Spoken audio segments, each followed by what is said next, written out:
हाँ जी, प्रिय विद्यार्थियों, कैसे हैं आप सब। उम्मीद करता हूँ सभी अच्छे होंगे। आपकी 12वीं एग्ज़ाम की तैयारी है वो अच्छी चल रही होगी। प्रैक्टिकल चल रहे हैं, बोर्ड के एग्ज़ाम भी आने वाले हैं और कुछ बच्चे लॉन्ग टर्म से अपने जेट की तैयारी कर रहे हैं। कुछ बच्चे हैं वो 12वीं के साथ फाउंडेशन कोर्स करके जेट की तैयारी कर रहे हैं।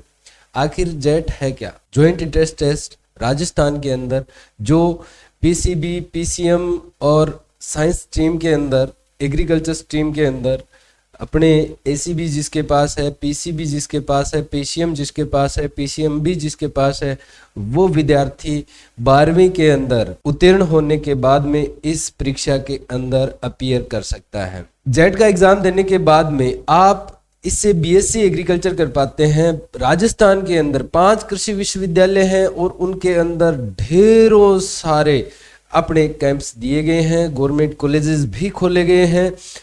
गवर्नमेंट कॉलेजेस काफ़ी ज़्यादा होने के कारण जेट में सिलेक्शन इजी हो गया है।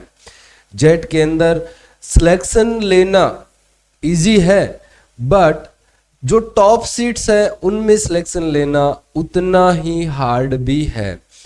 वो अपने एक स्टिक रणनीति, और अगर 11वीं क्लास से बच्चे को हम वो डोज देते जाएं जिस डोज के तहत बच्चा 12वीं के साथ में ही अगर अपना अचीवमेंट हासिल करता है तो उन सीटों के अंदर बच्चा है वो अपना स्थान हासिल कर सकता है।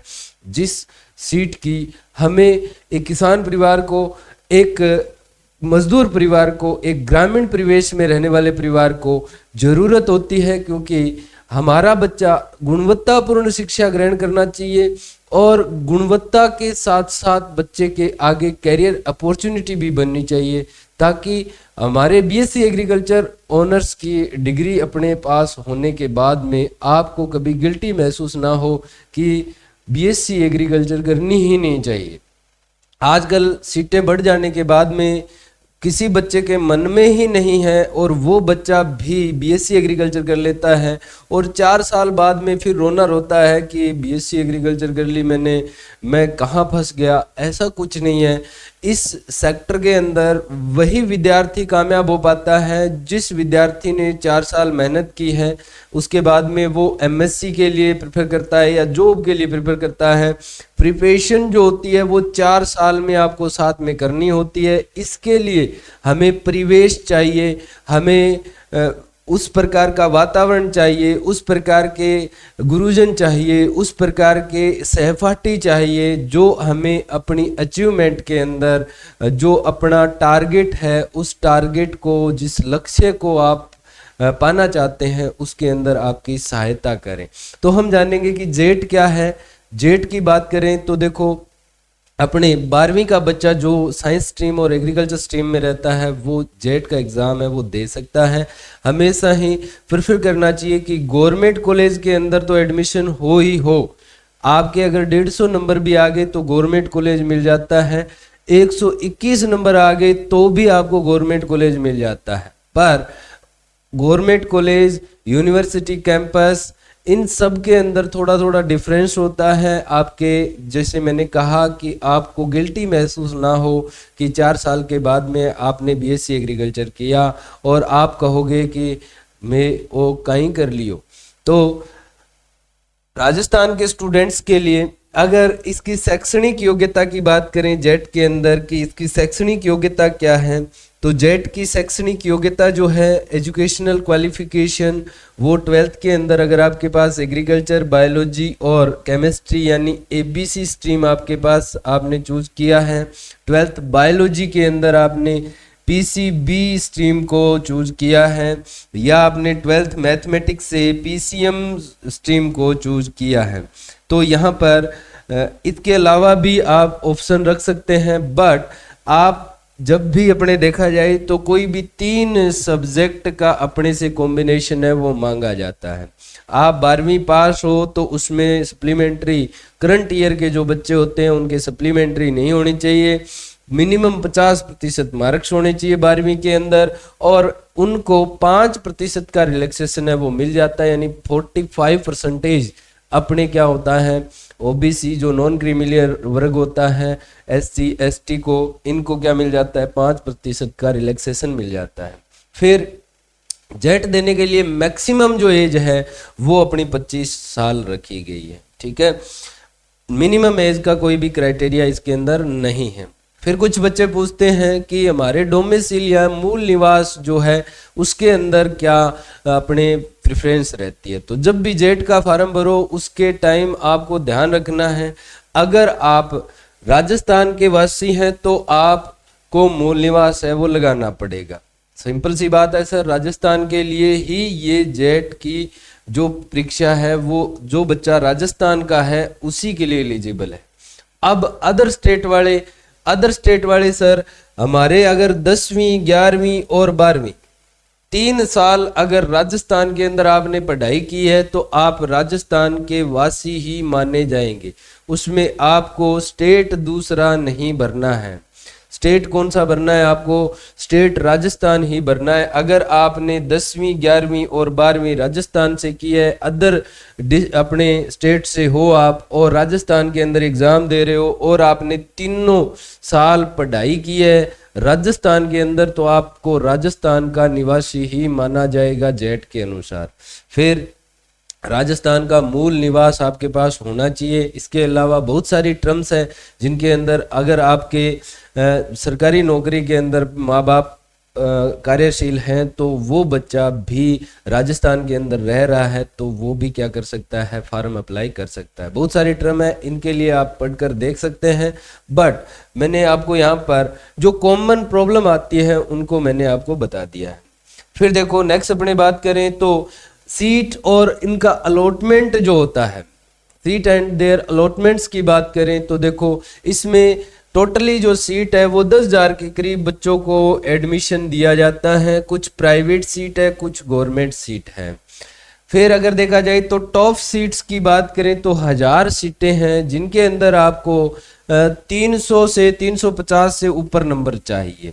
कुछ सीटें ऐसी है जिनमें 300 से ऊपर आपको एडमिशन मिल जाता है, कुछ सीटें ऐसी है जिनके अंदर आपको 350 नंबर से ऊपर भी चाहिए होते हैं, जो यूनिवर्सिटीज की सीट है। फिर जो 1000 सीट होती है अपने बात करें तो उनको मैंने कैटेगराइज किया है सुपर सीट्स के अंदर, जो आपको 250 से ऊपर के नंबर के अंदर मिल जाती हैं। फिर मीडियम सीट होती है वो 200 के ऊपर मिल जाती है, और लास्ट जो 1500 सीट बचती है वो 480 जो टोटल नंबर है आपके उसमें 150 नंबर से ऊपर आपको सीट है वो मिल जाती है। सर इसमें और इनमें फर्क क्या है, रात दिन का फर्क है। सारी सीटें कैसी है सर, 4500 सीट आ रही है, आप कह रहे हो 10,000 सीट है। टोटल सीट कितनी है 10,000, इसमें प्राइवेट सीट ज्यादा है और गवर्नमेंट सीट कम है। अब गवर्नमेंट सीट के अंदर भी आप कहो कि जो गवर्नमेंट नए कॉलेज खुले हैं उनके अंदर उतनी फिजिकल आपको कंडीशंस नहीं है जहां पर पढ़ाई करवा सके। टीचिंग के लिए भी सामान्य जो भौतिक सुख सुविधा है वो भी नहीं है, फिजिकल कंडीशंस भी नहीं है, जिसके कारण रूम नहीं है, कमरे नहीं है पढ़ाने के लिए, बच्चों को बैठने के लिए बेंच नहीं है। तो उस जैसे कॉलेज के अंदर अगर आप ऑनर्स की डिग्री कर रहे हैं तो आपके स्किल्स के अंदर किसी प्रकार का चेंजेस नहीं आएगा। और इसमें मेन चीज यही होती है कि अगर आप ऑनर्स की कोई डिग्री कर रहे हैं तो आपके स्किल्स के अंदर चेंजेस आने चाहिए। वो चेंजेस आपको यहाँ पर सबसे बेस्ट सिखाए जाते हैं, ठीक है। बाकी आपके ऊपर डिपेंड करता है आप कितना एक्वायर करेंगे, नॉलेज कितना गेन करते हैं, 4 साल आप कितनी मेहनत करते हैं, उसी के आधार पर अपने कॉलेजेस का फिक्स रहता है क्राइटेरिया, ठीक। नेक्स्ट देखो अपने बात करें तो पेपर कैसे अटेम्प्ट करें जब अपने आप 12वीं आपने कर रखी है, 12th आपने कर रखी है, तो आप कोई भी जगह से लॉन्ग टर्म की तैयारी कर रहे होंगे, या आपने क्या किया है सर 12th RBSc अब की बार 2024 में आप पास आउट होंगे, 2024 में आप क्या होंगे, पास आउट होंगे। तो आपके लिए पेपर कैसे अटेम्प्ट करना है, देखो अगर जितने आप नेगेटिव कम करोगे उतना बेटर आपके लिए पेपर के अंदर रिजल्ट आएगा। और अगर आप लॉन्ग टर्म की तैयारी कर रहे हैं तो लॉन्ग टर्म के अंदर आपको हर चीज वो सिखाई जाती है। अब जेट के एग्जाम के अंदर टॉपिक फिक्स है बट पर्सन फिक्स नहीं है कि पीछे वाला रिपीट होगा, नहीं, इसका हर साल पैटर्न चेंज होता है। हमें वो सारी चीज सीखनी पड़ती है जो आपके सिलेबस में दी गई है। अब इसके अंदर एग्रीकल्चर भी है, एग्री बायो भी है और एग्री अपने केमिस्ट्री भी है, एग्री केमिस्ट्री भी है। इसके अलावा अपने देखा जाए तो मूल केमिस्ट्री भी है और मूल बायोलॉजी भी है। यहाँ पर 60 क्वेश्चन आपके लिए बहुत सारे इजी क्वेश्चन होते हैं। 60 क्वेश्चंस मतलब 60 क्वेश्चंस आपके एक्यूरेसी होनी चाहिए इनमें से, तो आप 55 क्वेश्चन तक पहुंचते हैं, 55 क्वेश्चन तक पहुंचते हैं। एक्यूरेसी अगर आपकी अच्छी है, जितना आपने थ्योरी पढ़ा है उससे 2 गुना आप प्रैक्टिस करो, एमसीक्यू निकालो। मल्टीपल चॉइस क्वेश्चंस जितने ज्यादा सोल्व करोगे उतने ज्यादा ही आपकी तैयारी के अंदर जो परफेक्टनेस है वो आएगी और आपको सिलेबस है वो आपके पास होना चाहिए। उस सिलेबस से आप पॉइंट टू पॉइंट मिलाओ कि मेरा कौन सा टॉपिक हो गया है, कौन सा टॉपिक नहीं हुआ है, और आप उसकी थ्योरी पढ़ो। थ्योरी पढ़ने के बाद में उसके क्वेश्चंस करो। क्वेश्चंस करना और रेगुलरली रूप से करना बहुत ही जरूरी है इन बचे हुए दिनों के अंदर। फिर अपने बात करें तो देखो केमिस्ट्री और बायोलॉजी जो है इनके अपने क्वेश्चंस होते हैं वो फैक्ट बेसिस ज़्यादा आते हैं, कॉन्सेप्ट बेसिस ज़्यादा आते हैं, तो वो चीज़ें भी आपको क्लियर करनी पड़ेगी। नेक्स्ट अगर देखा जाए तो 12वीं कक्षा और जेट का पाठ्यक्रम किस प्रकार से संबंधित है। अगर आप 12th के अंदर हो तो 12th की बोर्ड की तैयारी है वो बहुत ही ज़बरदस्त करो, क्योंकि आपको कम से कम 8 दिन तो हर पेपर के अंदर मिल रहे हैं। 5 से 8 दिन तो आपको हर पेपर के अंदर मिल रहे हैं, तो वहां पर आप थ्योरी पढ़ रहे हैं आप अभी, और आपको उस थ्योरी में से क्वेश्चंस क्योंकि देखो ज्यादातर जो स्कूली कल्चर है अपना वो थ्योरी ही पढ़ाता है। पर अगर अपने बच्चों को मैं एक राय देता हूं, आपके लिए हो सकता है कि टाइम नहीं है अभी, पर आगे अगर कोई अध्यापक भी देख रहा है तो आप जो 12वीं का बच्चा है उस बच्चे को आप पूरे लेसन का मल्टीपल चॉइस क्वेश्चन है वो बना कर दो। एमसीक्यू जितने सोल्व करवाओगे बच्चे की मेमोरी है वो उतनी ही ज्यादा विकसित होगी, बच्चा उस लेसन को मेमोराइज उतना ज्यादा रख पाएगा और बच्चे के कॉन्सेप्ट है वो बहुत ज्यादा जल्दी क्लियर होते हैं। तो थ्योरी रटवाने की बजाय उसको मल्टीपल चॉइस क्वेश्चन है वो सोल्व करने चाहिए। तो यहाँ पर आप थ्योरी पढ़ रहे हो, आगे आने वाला जो आपका एग्जाम है उसमें आपने 11वीं के अंदर और 12वीं के अंदर जो एग्रीकल्चर पढ़ी है इसके 40 क्वेश्चन आने हैं, और आपने जो अपने केमिस्ट्री पढ़ा है 12वीं के अंदर एग्रीकल्चर केमिस्ट्री पढ़ा है इसके 10 क्वेश्चन आने हैं। एग्रीकल्चर केमिस्ट्री में से 10 क्वेश्चन आने हैं। तो बढ़िया तरीके से अगर आपने अब भी एग्रीकल्चर केमिस्ट्री की तैयारी की तो आगे जेट के अंदर भी ये 10 क्वेश्चन आपके गलत नहीं होने वाले हैं। फिर 12वीं का बच्चा एग्री बायो भी पढ़ रहा है, एग्री बायो में से भी आपके 10 क्वेश्चन जेट के एग्जाम में आने हैं, तो यानी 60 क्वेश्चनों पर हमारी तकड़ी पकड़ हो जाती है। और बचे हुए 2 महीने के अंदर अगर आप इन चीजों को समझकर, इन चीजों को जानकर कि इनसे क्वेश्चंस कैसे आते हैं, उन क्वेश्चनों पर गौर करें, तो हम यही जो अपना मार्क्स है वो 80 तक लेकर चले जाएंगे। 80 क्वेश्चंस तक आप इसको लेकर जा सकते हैं, और 300 से ऊपर 80 क्वेश्चन अगर हो जाए तो 300 टू अबो आपके पास मार्क्स है वो आ जाते हैं अपने टोटल 480 में से। तो देखो नेक्स्ट अपने बात करें तो सिलेबस क्या रहता है जेट का। जेट का सिलेबस रहता है सर एग्रीकल्चर 40 क्वेश्चन रहेगा, एग्रीकल्चर बायोलॉजी है वो 10 क्वेश्चन रहेगा, एग्रीकल्चर केमिस्ट्री है वो 10 क्वेश्चन रहेगा, बायोलॉजी के 30 क्वेश्चन है, केमिस्ट्री के 30 क्वेश्चन है। टोटल आपके जो क्वेश्चंस रहने वाले हैं वो 120 और टोटल नंबर जो रहने वाले हैं वो 480।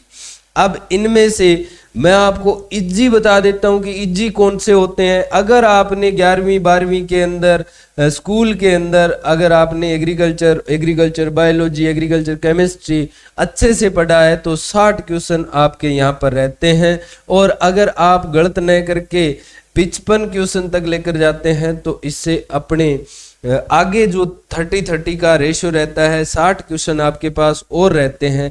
ये 60 क्वेश्चन आप 2 महीने के अंदर, जैसे ही अपना एग्जाम कब है जेट का एग्जाम है सर 2 जून को है, और आपके पेपर है वो 28 मार्च को खत्म होने वाले हैं। तो 28 मार्च से 2 जून तक का आपके पास लगभग 60 दिन का टाइम रहता है।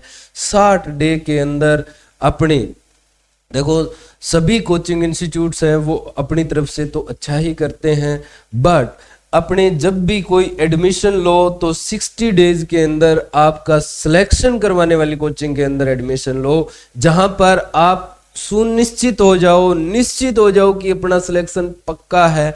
आप अगर कोई चीज पर 5,000 रुपये लगा रहे हैं, वहां पर अगर आप 5,000 और ज्यादा लग सकते हैं और अपना सिलेक्शन सुनिश्चित हो सकता है तो आप ये लगा दो। क्योंकि अगर आप प्राइवेट में एडमिशन चला गया आपका तो आपके लाखों रुपए हैं वो एक्स्ट्रा लगने वाले हैं।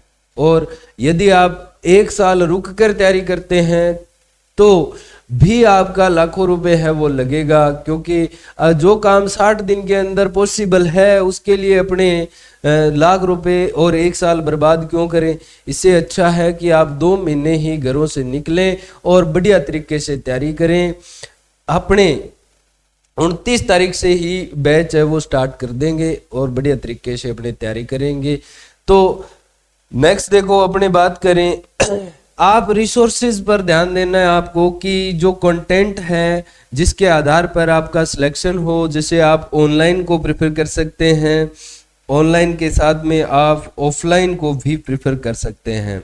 अब अगर आपने ऑनलाइन से आप परिचित है तो ही पंगा लेना है, ऑफलाइन अगर ऑनलाइन से परिचित नहीं है तो आपको पंगा नहीं लेना है, क्योंकि ऑनलाइन से उतना आप जेट के अंदर अचीव नहीं कर पाएंगे जितना ऑफलाइन देते हैं। सर आप देते हैं क्या ऑनलाइन? बिल्कुल हम ऑनलाइन देते हैं, बट हम बच्चों को ये कहते हैं, ज़्यादातर क्या होते हैं कि बच्चे ऑनलाइन कोर्स ले लेते हैं पर उसके बाद में उनको जगाना पड़ता है, उनको रोजाना कहना पड़ता है कि बेटा क्लास चल रही है, क्लास ले लो।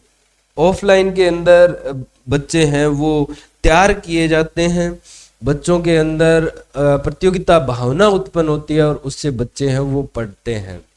तो उम्मीद करता हूँ आपने इससे कुछ सीखा होगा और आपके बोर्ड के एग्जाम के लिए ऑल द बेस्ट।